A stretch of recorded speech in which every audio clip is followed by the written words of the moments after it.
Okay, here we are. Welcome, CK listeners, to our 11th podcast. Our CK listeners, Comic Karma listeners is what we say. So it's great to be here, back. Yeah, we took a few weeks off, but it was nice. And just want to let you know that it's not Louis CK, but someday, soon, he'll be on my show. Positive thinking and good karma, right? So, yeah, we ended up having some great interviews with Gene Pompa, Rich Scheidner, Grace Fraga, and Steve Wilson from the Daily Hughley Show. Fantastic comedians, good people. It was great to hear their stories the past few months. And I've been very, very happy with getting really good comments and emails from our listeners. I just love doing that. I love hearing that when people listen. They complain about their lives and, I should have had this job and I should have been living here. Then they hear about these stories on here saying, boy, my life's not that bad. What am I doing? What's the matter with me? So a lot of things have been happening in the past few weeks in politics. The debates with Donald Trump and Jeb Bush. Jeb Bush. I actually like Donald Trump. He's a no BS guy. He's just all about him. All right, maybe a little bit about himself. I just think it's funny that he has billions and billions of dollars, and he can't fix his hair. Come on, Donald. Come on. Get a hair transplant, okay? A toupee, maybe? Gosh. It's like, there's nothing wrong with my hair. I'll be president with this hair, or you're fired. Understand? You're done. You're fired. Screw my hair. All right, Don. Great. Thanks. Oh, boys. See, the whole thing about being president and all that. Yeah, well, these crazy things happening in the world. But, no matter what happens in this world and who is president, I don't think it really matters that much. It has to go through Congress and all the other sections of the House and then get passed and all that. But, most of the presidents and most of the people and senators, they just end up doing the same thing. That's why I like Donald Trump so much, because he kind of speaks his mind. But seriously, I think the best president that ever got elected should just take all the money that is spent on war, Afghanistan, Iraq, all that. Some things in technology they really don't need. As people walk around in cell phones all the time, and just stare at it. Snapchat, worth about over billions and billions of dollars. Just incredible. My 24-year-old kid. It's incredible. These things are not that important. It just really isn't. I think we should use the money for the homeless. Me and Steve Wilson talked about that a few months ago. Every Tuesday he goes and helps people out. It's amazing. With his schedule, he's from the Daily Hughley Show. Getting real jobs for others. Excuse me. And healthcare, getting healthcare, like in Europe, Canada, free. Now, wouldn't that be nice? Having free healthcare like that. Well, this are 3 words that I mentioned a few times. Health is wealth. You could have all the money in the world. Does not matter. As I said it a few times. Doesn't matter. Okay? You just got to take care of yourself. And the whole thing is about life is making people happy. It's all about the people. It's about us. That's it. That's what it's all about. You never know when you're going to be around. Next day, next year, who knows? So you got to keep positive and just be happy, be healthy, love your family, your friends, and all that. It's all about the people. That's why I'm glad you're listening to my shows, because it really is about people going through special things. especially comedians. And that's why I'm very, very happy to have a comedy and radio personality that has been in Los Angeles in the business for over 30 years and making a great living at it. You can hear him on KLOS, see him at all the clubs in LA, especially the Laugh Factory, where he's the MC for many shows there. Week after week, I'd like to introduce a man, again, known him for, over 10 years, Frazier Smith. John, how are you?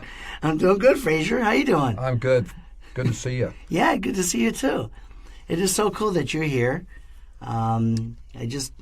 It's funny. I remember I ran into you at the Rite Aid store, and it's like, Frazier, is that you? Because I literally had not seen you for like 5 years. Well, they're still looking for you over there at Rite Aid. They think you stole some stuff. And I tried to tell them when you left, I said, I don't think it was John. But they insist that it was you, so I wouldn't go back in there for a while. Yeah, I don't think I have gone back there in quite a while, actually. Probably a good idea. So, but yeah, that's very interesting. And the first, of course, we do stand-up together. We run into each other at a couple of clubs around town and so on. And I just saw you again Tuesday night a couple of nights ago. That was great. See you there. At Shaky Town and Ha Ha and all that, and good old Jack. I know you've known Jack for 15 years. Oh, so yeah. have I. Jack's great. Yeah, I love Jack. He's the owner of the Ha Ha, a terrific guy. Yeah, he really is. I know his wife, too, and everything. So. Yeah, she's great, too, Terry. Yeah, Terry, yeah. Known her forever. It's kids and all that. It's like I grew up with these guys. It's incredible. They're a cool family. Yeah, they're really nice, And, he speaks Turkish to me once in a while. Yes, my mom's Turkish, so. He's actually easier to understand in Turkish. You're right. I don't know what he's saying otherwise. You're right. Yeah. You're right. Sometimes he says something in there. Hi, John, what are you? What are you doing? Come on, do some stand-up for us. Come on. Okay, Jack, thanks. But it's just great to have you here. You're very well known in the industry, as you know. Or maybe you don't know, but you are. That's what I'm afraid of. It is scary, but... Yeah, because I don't want anyone knowing anything about me. And that's why I hate podcasts. Okay. Podcasts are probably the worst thing out there. And I've been fired from 2 of them recently, and I hate podcasts. But that's another... All right. We'll get into that later. Well, there's certain, they're they're certain horrible. podcasts. Let's face it, they're horrible. They're almost as bad as the people at Rite Aid. So tell me a little bit about yourself, Frazier. And like I said, I've known you for quite a long time. Where were you born? Detroit. Detroit, Michigan? Yeah. That's great. And how long did you live there for? 2 weeks. It's all you can take of Detroit. After 2 weeks, you got to get out. And I was only like 2. So I felt like, I got to get out of here. Okay. Yeah.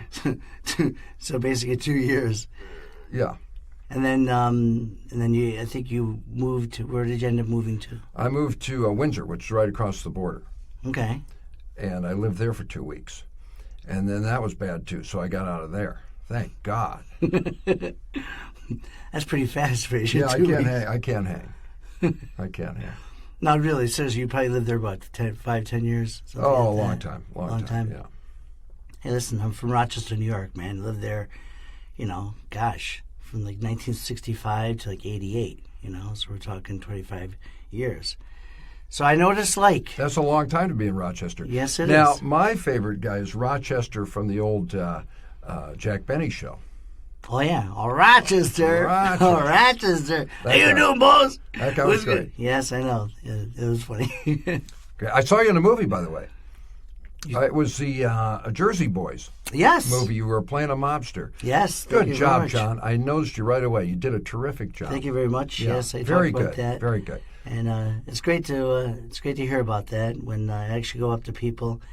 And actually, when I hear something funny, I just throw this in. I went to Jersey Mike's, and I ate my subs there. And I've been going there, and every time I walk in, seriously, every time I walk in, the guy goes, "Hey, it's the Joe Pesci guy. It's the freaking Italian guy." So I walk up to him, Frazier, I go like this. I go, "Hey, how you freaking doing, huh?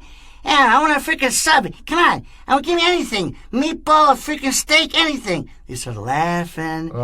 Just laughing at me. Who were you doing there? Christopher Walken? Because that was good.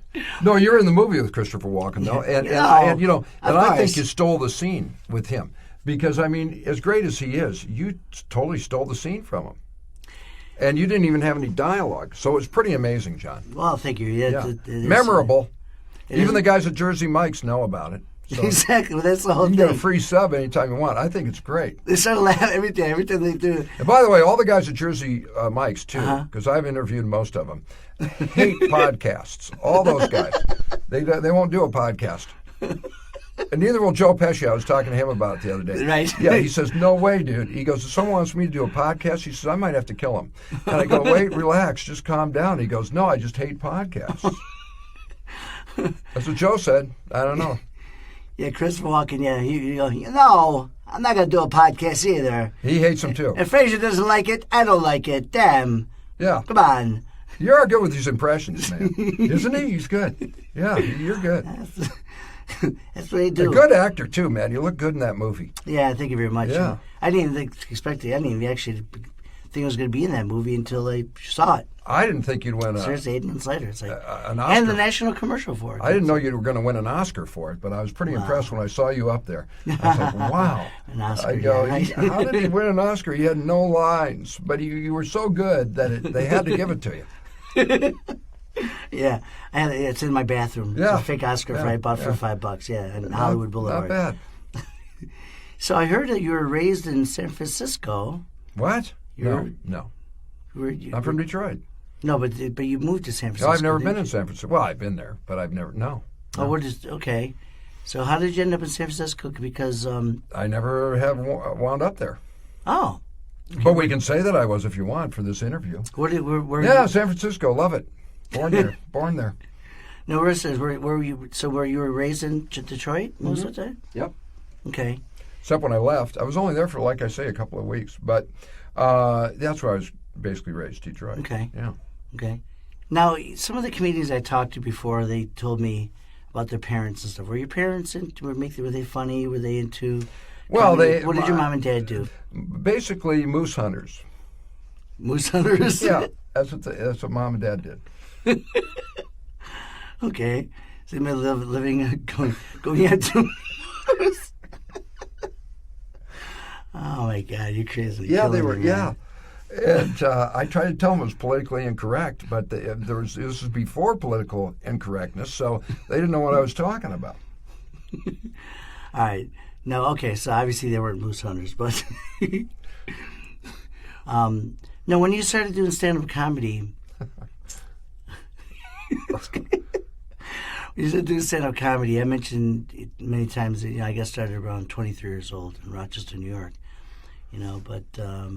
I was doing voices at 10 years old. That's what I heard. I heard you were actually channeling some people. Yeah, it was my parents, relatives, school teachers and all that.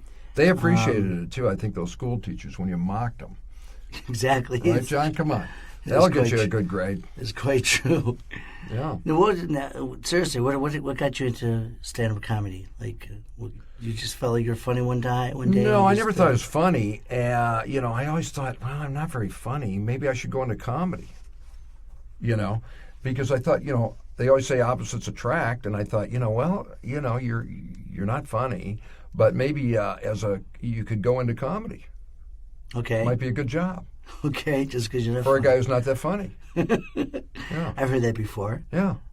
And and you ended up getting into radio. I know you've been in radio since the 70s and early 80s and everything else. Radio I got into way back in Kalamazoo, Michigan. And okay. I was on a station called WYYY, which is what they asked after they hired me. Why did we hire that guy? Why? And then so I started there.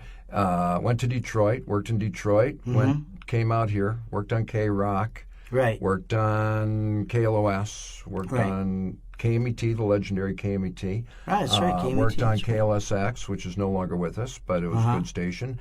And now I'm at KLOS again. Yeah. 95.5 KLOS. Yeah, actually, that's great. Sunday night, 10 till 2. Yes, I've heard Sunday it. Night, I listened Sunday to it. night. I try to listen to it every single So week. you're the one. Okay, John. On Wait a minute. I knew you had something. Okay. On the No, planet. actually, I was at the LA podcast, right? Event. Oh, that darn thing. You know, how do you think and- I felt being surrounded by podcasters? Oh my God. No, that was really cool. No, I'll be honest with you. Sir, that was I had a great time there, and I didn't even know you were going to be there. And you did this great show with Mark Maron, and you had great stories, man. I didn't know this about you, and Those are all made up, by the way. I they made were them not all made- up. No, you didn't Yeah. make them up. Come on, I did. No, seriously. How I was just wondering, how did you meet Mark? Was it through the radio? No, I've known Mark so? for a long time. I met him years ago. He was the doorman at the Comedy Store. Way back. Are you serious? Yeah. And I've known Mark forever, and I'm He's a really... nice guy, Mason. Oh, he's great, and I'm glad his Yeah. podcast is doing well. When I say I hate podcasts, I don't mean I hate other people's podcasts. I want to make that clear. Okay.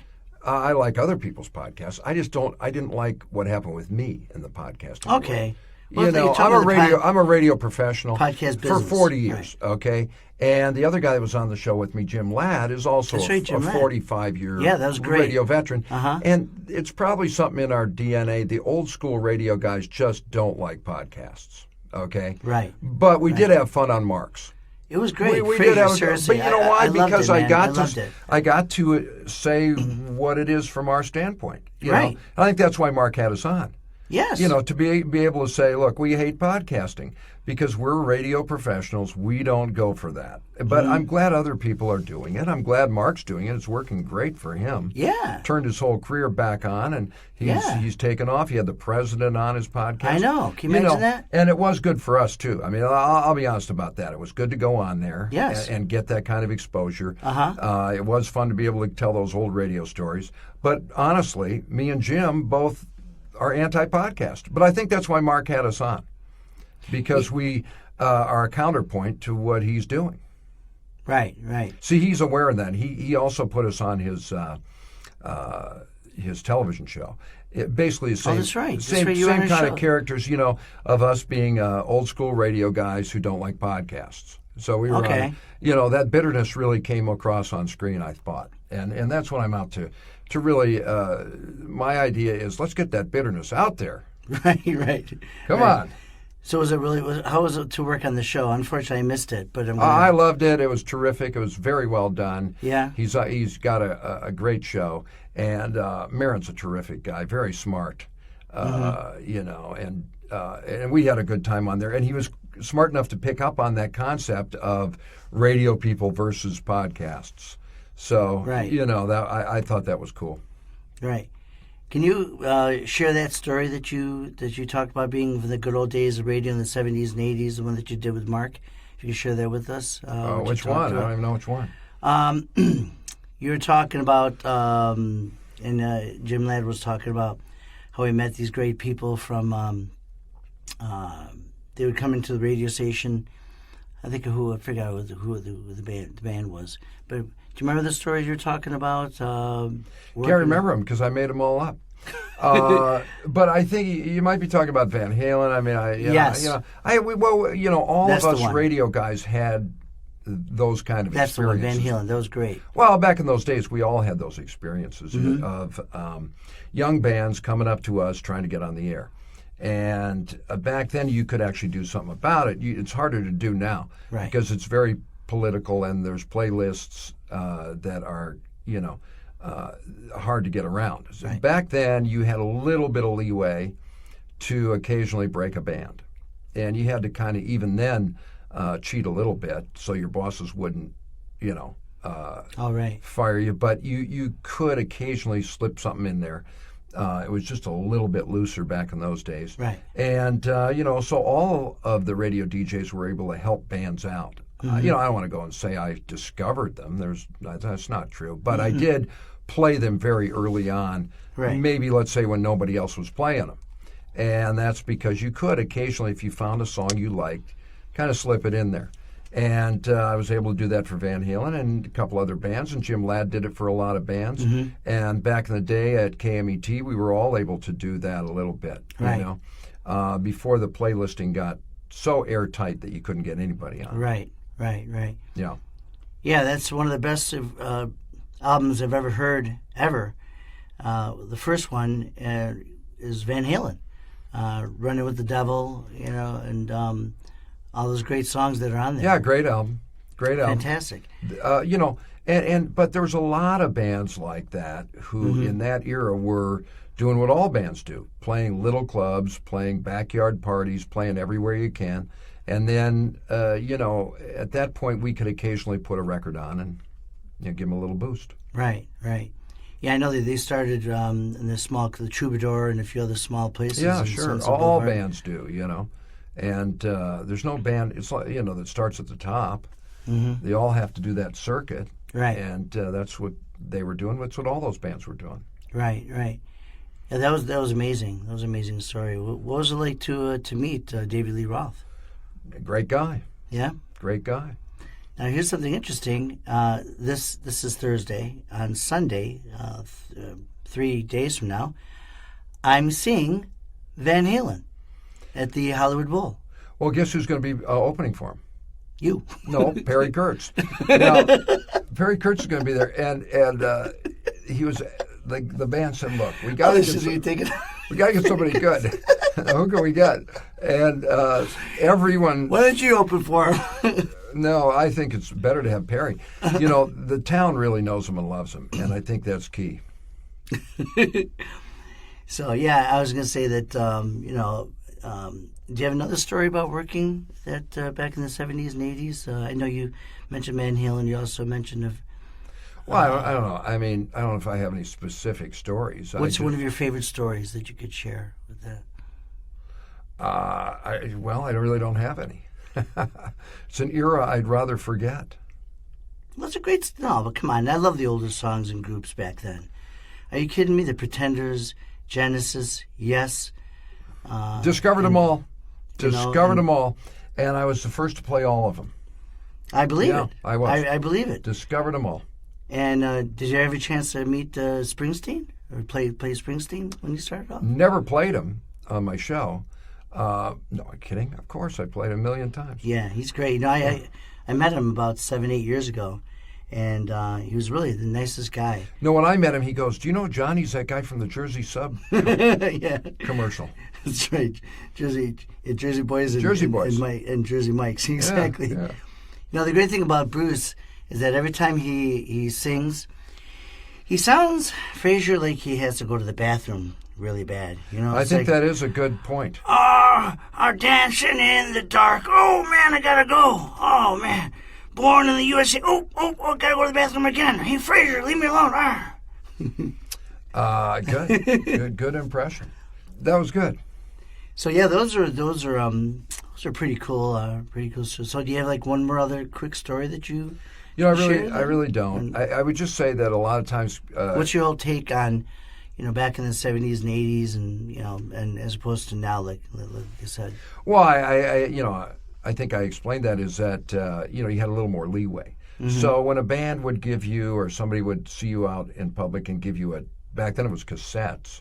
They would always hand you. Oh, that's right. And I would get cassettes from all these bands, right. Motley Crue or whomever. You'd run into them somewhere and they go, "Hey, how about our cassette?"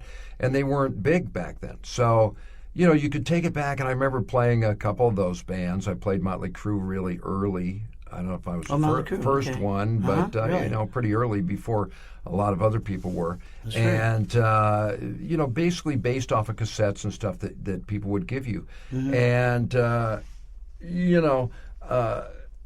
it was just, like I say, a different era. When I say I already explained that, what I meant was that now you can't do that. You really can't play those guys. So if someone comes up and gives me a CD, I have to just throw it in a drawer, and I can't really do anything with it. But back then you could. So it gave you a chance to, what they call break a band. But, it's really nothing more than just playing their stuff. Right. But that was sometimes hard to do. And I think that the only credit you can really take is that you kind of took a chance with your boss and said, "You know what, I kind of like these guys. They sound pretty good. I'm going to give it a shot." Yeah. And you just hope that the feedback, or the backlash wasn't too bad from the suits. Mm-hmm. But back then you could get away with it. Yeah, I think Jim Ladd talked about something that. I think on the Mark Jim show. and all the guys had that same experience. Mm-hmm. Jim Ladd's discovered, I'm sure, a lot of bands, and he's very knowledgeable about music. That's his thing, and he went through a lot of those same experiences that I did. But again, I think he reiterated on the Mark show too, that the Mark Maron show, that you can't really do that anymore, which is too bad. Although Jim is now on Sirius Radio. And, that's right. And, you can do it there, I would imagine. I think he can play whomever he wants on there. So that's maybe a good thing. On satellite, I think you can still actually break somebody. Right, exactly. Yeah. Exactly. Did you ever get invited to any parties or things since? No parties. Never invited to one. And I'm kind of upset. No. Oh, I would go. I would go to a lot of parties back then. Yeah. Of rock people. I was gonna say you probably hung out with I did the top guys. Yeah. Can you remember what's one of the best parties you went to? No, if it was the best party, I couldn't remember it at all. Yeah, exactly, because it was too good and too many drinks that night. Trust me, I know how that is, man. Well, I know you do, and that's why I have you here today. We need to talk because this is really an intervention, and John, you've got to stop.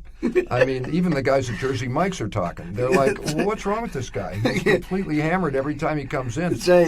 And those impressions Johnny, Johnny, you need a freaking sub because you're too drunk. Keep slurring those impressions. Can I have a freaking rap?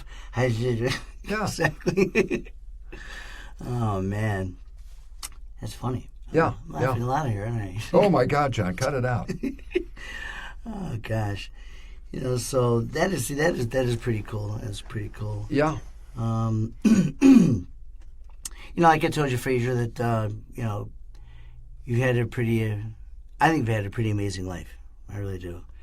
You've been doing it, full time in radio and comedy and stand up, and you were just on the Mark Maron show. I mean, you're just thank you, John. I do feel blessed, and honestly, I do, and I'm thankful about all that. But there's a lot of bumps in the road that go along with that. There's a lot of stuff that happens in show business, as you know, that isn't real pleasant, and you have a lot of left turns and a lot of weird things that go down. So, it's never a cakewalk. Right. And I am thankful to be back on the radio. And I think that shows. I think that shows because well, thank you, John. I think it shows in the sense of your passion. When you've been away from something that you love, it's great to get back to it. And I think you have a little more energy and a little more thankfulness. Mm-hmm. And hopefully that comes across. You do have to be thankful for the good things that God brings you. But we're in a business that's very up and down. And so there's a lot of things where you're like, wait a minute, what's going on here? What was that? And I think that happens in almost everyone's career. And I'm sure it happens in other people's careers that aren't in show business, but show business seems to be one of those ones where there's a little more of that. Yeah. Because it's hit and miss, up and down business. Yeah, that's exactly right. Which leads me to this next section of my show. There are a lot of bad things that happened to the comedians that were on my show. I'm sure you heard some of them. Gene Pompa and... Perry Kurtz alone could do volumes. Yes, he's my first one. But they did share some pretty horrible stories, and it makes me really wonder. It's like, man, they got through that, and now they're doing great. Can you please share some of the bad stories that happened to you in your life? It doesn't have to be about comedy or show business. Well, I was on this podcast once with this guy named John, and this guy was trying to ruin me, and I don't know what to, I kept telling him, look, I don't like podcasts, and he was like, what'd you do as a kid? And I was like, I was never a kid, and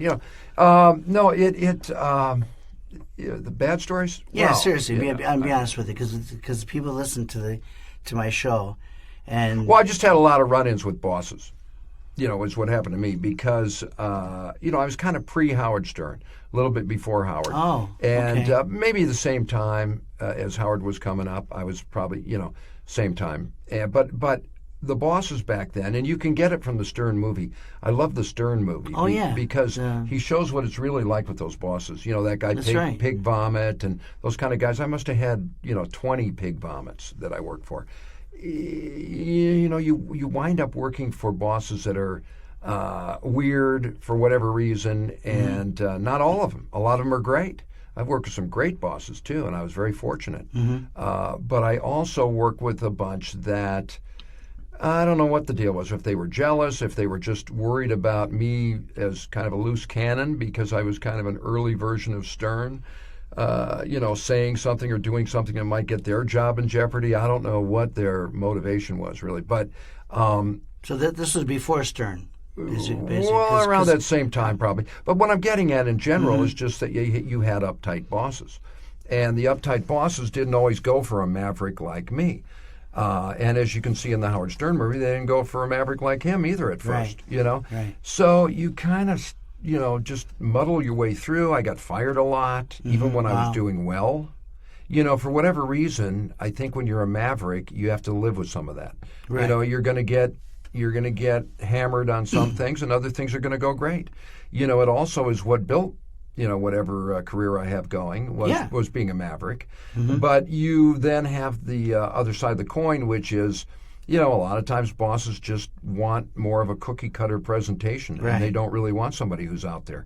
And I always feel that the person that's a little different is the one who the audience gravitates to, and also can land you the bigger numbers in the long run. Right. But, you're dealing with people that have their own agendas, and so I had a lot of weird bosses. And I got canned a lot. And a lot of times I was doing great when I got fired. Great. One time I had a 10 share.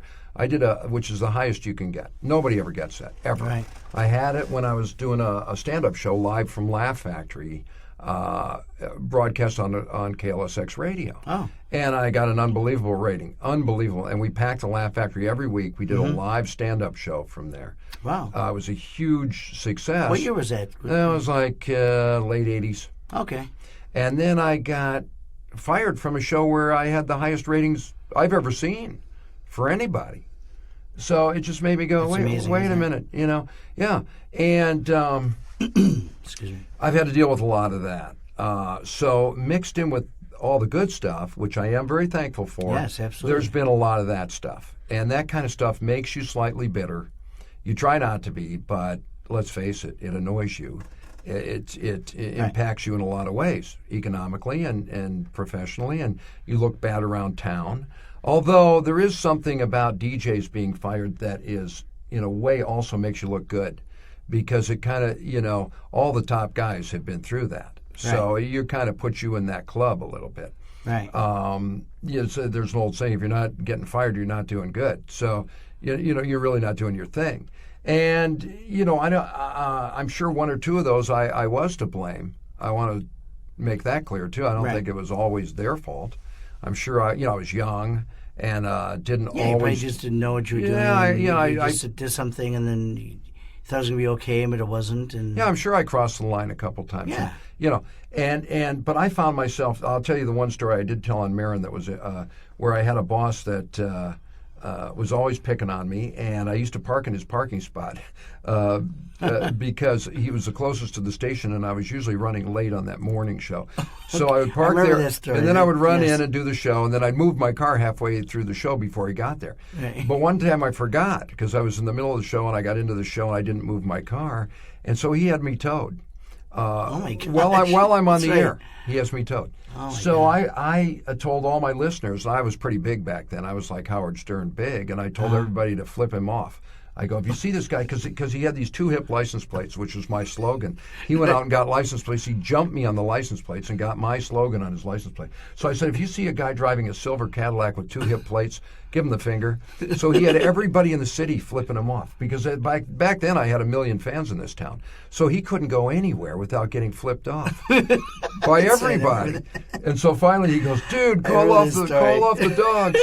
You know, and that was my little way of getting back at what I thought was a kind of an evil manager. Oh, my God. Boss. Flipped off. Yeah. You see, there's a guy. It's a flippy guy. Hey, you flipped me off. What'd you do? What'd you do to Frazier? Nothing. Yeah, I'm flipping you off. That's it. Well, Jeez. You know, I mean, I won't go into it, but the guy did a lot to me to deserve that. Besides just towing my car, the guy was a jerk. Okay. No, it's very interesting.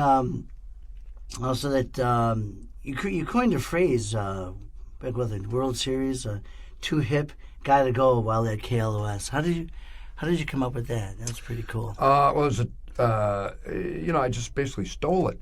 There was a guy, a taxi driver that I knew. It was like an early version of Uber. This guy must have been onto something, because he was an actor, and he came up with a deal where he would charge less than a regular taxi and drive people around.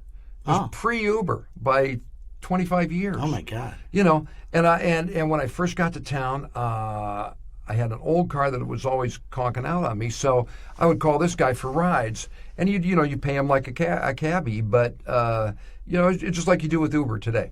Right. So this guy was from Boston, and he would drive around. He'd go, "Frazier, you're too hip. You're too hip, Frazier." There you go. In that Boston accent. And so got it. So when I was looking for a slogan, I go, "Hey, too hip, I like that." So I asked the guy, I didn't just steal it. I said, "Hey, is it okay if I use the too hip?" And he goes, "Sure, Frazier, you're too hip." So I started using it. Sure, Frazier, you're too hip. You know, Then he go, you should have gone through and said, "Hey, can I park the car?" I don't know if that would have worked as well, John, but yeah, maybe next time. Oh, my God.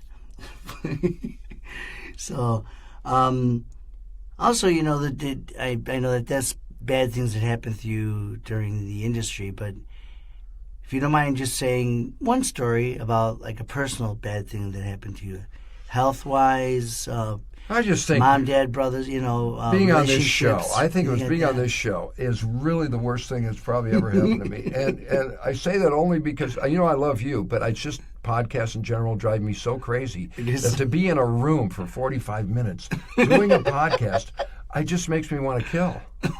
I'm sorry, but it just does. It's like a blood moon. Yeah, I know. Blood moon for a couple yeah, of days. It really is. It's like having a. It's like, oh my God, what the hell is that? It's a bad moon rising. Bad moon. I don't know. Personal stuff. Gosh. Yeah. I don't know. I think most of my bad stuff, honestly, is work related. Well, there's got to be some places you almost die one time. I had I had tonsillitis when I was 10. Any bad health issues? Thankfully not. Thankfully not really. Any bad things with your mom and dad, your brothers? My dad passed away about a year and a half ago, and that was bad, of course. I'm sorry to hear that. Yeah, thank you. And he passed away from cancer, and, I love my dad, and, that was bad. My mom, thankfully, is still with us. She's 93, so I'm very thankful about that. I have a good family, I have a lot of good friends. My main thing is really with bosses. Okay. Those have honestly been my only really bad experiences that stick with me. I'm sure I've had, like we all do, a lot of little bumps in the road that annoy you or, are not great. But I don't really, I tend to let those go. I think we all do, hopefully. So there's nothing really that sticks out? I don't think I've been pretty fortunate health-wise, and pretty fortunate in every way, and in the industry, as you've pointed out as well. But I have had a lot of issues with bosses, especially early on, because, again, I was kind of a maverick in a world that wasn't ready for that. Right. Some people call it being a pioneer, and they always say, well, if you're the pioneer, you always have to go through that because, you're the first one and you get it. And I think that's kind of probably true. I think that's, and that's kind of what happened to me. And if I'm bitter about anything, it's really bosses. And it's not all my bosses. Yeah. I want to make that clear. I have some great bosses. I have a great one now over at KLOS, this guy Keith Cunningham. He is phenomenal. That's great. Phenomenal. And I'm so lucky to be working with a guy like that. He's a genius, this guy, and a great guy. And I've had a lot of guys like that that have been very, very good. The guy that helped Howard Stern a lot, Andy Bloom, was my program director. Andy Bloom is a genius and a gentleman. He really brought Howard Stern into syndication. He brought him out to L.A. and did all that for Howard, and he's a genius. And I've had guys like that who I got to work with that were fantastic. But the bad things in my life have really been based around having a bad boss, because it wound up with me getting fired. And when you get fired, there's that pocket of time you can't get rehired, even if it wasn't your fault. Yeah. Like I say, how did I get fired when I had a 10 share? That's unheard of. Nobody would do that. Nobody would fire you. It makes no sense at all. So, and so those kind of things. Yeah, I mean, that's gone through that. I've had 10 shows already. It's my 11th show. And I talked about some of the really bad things, not having a bad boss. I've had a lot of bad bosses, trust me. Okay, and but some of the things that... well, it's impacted me, John. I don't mean to cut off your story, but the reason having a bad boss is extra bad for me is, in this town, they put the word out on you, right? Unfairly. Right. I was unfairly, labeled as a Coke guy, which, everybody tried Coke back in the 80s. Right. I'm not saying I never did it, but I wasn't a Coke guy. I wasn't out of my mind on Coke. Right. And, they'd allude to that. Or he's troublesome talent, quotation marks. Hard to work with. No, I was a very hard worker, wasn't hard to work with. Yeah. That's nonsense. I'm on time. I'm a professional. I've been a professional for 40-some years. Come on, get out of here. That was them putting a word out. Yeah, and what that does is it impacts everything else you do.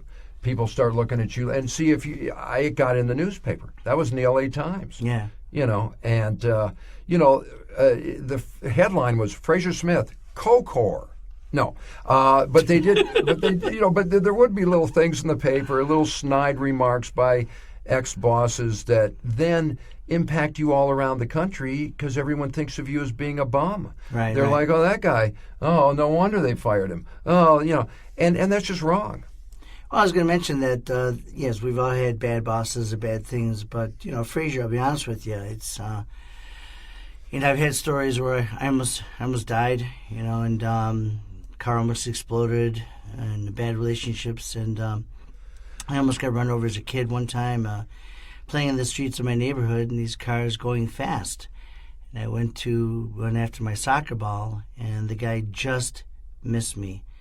I mean, I just can't believe it. The guy was going like 20, 30 miles an hour, and I was just very lucky. My parents freaked out after I told them, but now 30 years later, I'm here, and that's how you have to look at things, like you said, your dad with cancer. My dad passed away 7 years ago also. Well, those are the really bad things, okay? If you really want to put it in that's perspective, what I'm saying. Those are really, you want to put it in perspective, those kind of things things are way worse than these little things in the industry. But it impacts you even in those situations. Even my dad was like, wow, my son keeps getting fired. What's that all about? It impacts you in all those situations, too. So at least for me, those are the most traumatic things in my life. Those other things are more important. Your health is the most important thing, like you said. Yeah, and really is. all that's true, of course. So that's the way I look at it. And you have some other projects. Do you have any other projects you're working on at all? Yeah, I just landed a talk show with Laugh Factory, the Laugh Factory website. I'm going to be doing a TV. It's not really TV. But it's video. It's a webisode, like a webisode. Yeah, well, no, it's more of a talk show. It's a talk show. Okay. But yeah, it's they have a very high traffic volume on the Laugh Factory website, so I'm thankful to have that. That's great. Just got that from Jamie Masada, my old buddy. Yep. Who was I met on Jamie my a few show. times. Very nice guy. Jamie's great, and Yeah, he he was is. on my radio show for a lot of years as this character called Buddy Buddy. Oh, really? And, I didn't know that. Yeah, he That's was my great. sidekick on the show. He's hilarious, and I love him. And, he was nice to give me that show. So that's starting up real soon. Oh, that's I've got a great. couple of shows I'm trying to sell, television-wise, that I've created. Okay. I think everyone in town does, but I've got a couple that I like, and I've shot a pilot on one. And I've got movie scripts out there, and, the usual stuff that everybody has in Hollywood. But I do have some pretty good stuff out there. That's great. That's great. So, we'll end with a positive inspirational message. That How are we going to do does. that? Oh, we can do that? Okay. Yes, we can do it. So, Okay.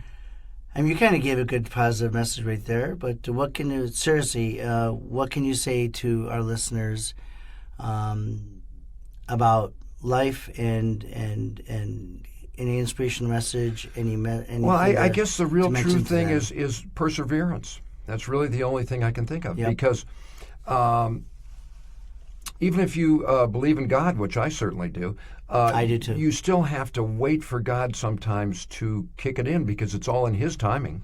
It's not going to happen when we want it. It happens when He wants it. And He's the boss.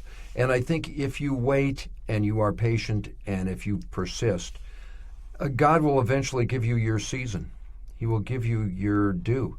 Yeah. But you have to be willing to persevere through those valleys, those down times, to get the good stuff. And I guess the good news is that the good stuff is out there. I found that out when I got rehired at the radio station. That showed me, okay, I went through that valley, now I'm cooking again. And so my, words of inspiration would just be, hang in there. That's really all I can tell you. It's going to be a bumpy road, no matter what you do in life, and it's going to be particularly bumpy in show business, but you can get through to the good stuff. And I've known a lot of people who were very low on the totem pole who are now big stars, because a lot of my buddies made it. And I'm thankful that they made it. They're all good friends, really glad for them, and they deserve it. They had to hang in there for years and years and years. George Lopez is a good friend of mine. I remember George telling me when he got his show, he goes, hey, that's great. He goes, yeah, but Frazier, it took me 17 years to get this. And it did. Wow. It took him 17 years of hard work, grinding it out on the comedy circuit. Nobody just handed him that. Right. And they don't hand it to anybody. Everybody's got to grind it out until you get your break. Well, as you probably know, Sandra Bullock saw him do stand-up. Well, yeah. And she made a few phone calls and produced the George Lopez show. Yeah, that's what it took. It took 17 years of patience until he ran into someone who helped him. Right. And that would be my only real inspirational message is I wish I had something more, that's more great. magical to offer, but there really isn't, I don't think, any magical formula. It's just hanging in there, trying to get better and better at what you do, and, waiting for that break that God will bring you if you are patient and if you persist. Right. That's fantastic. That's about it. That's exactly what I want.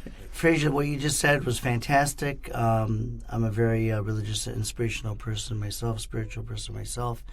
But there's no easy solution, John. I think persistence is really the only thing I can come up with, because that's the only thing that's really worked for me.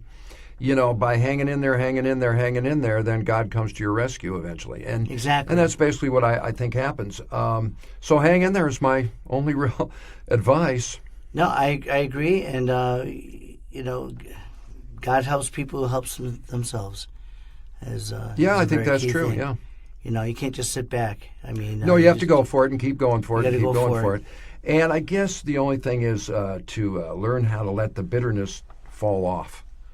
Let it roll off, let it go.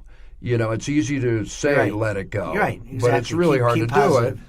Thank you very much, Frazier Smith, for coming. I've known you, again, for 10 years. I haven't seen you. Good job in Jersey Boys, by the way. And, you were terrific. Stole the movie. Thank you so much for Even that. Christopher Walken was like, what am I doing here if John's here? I don't even need to be Why'd here. you hire this guy? This guy's fantastic. I'm a star, not him.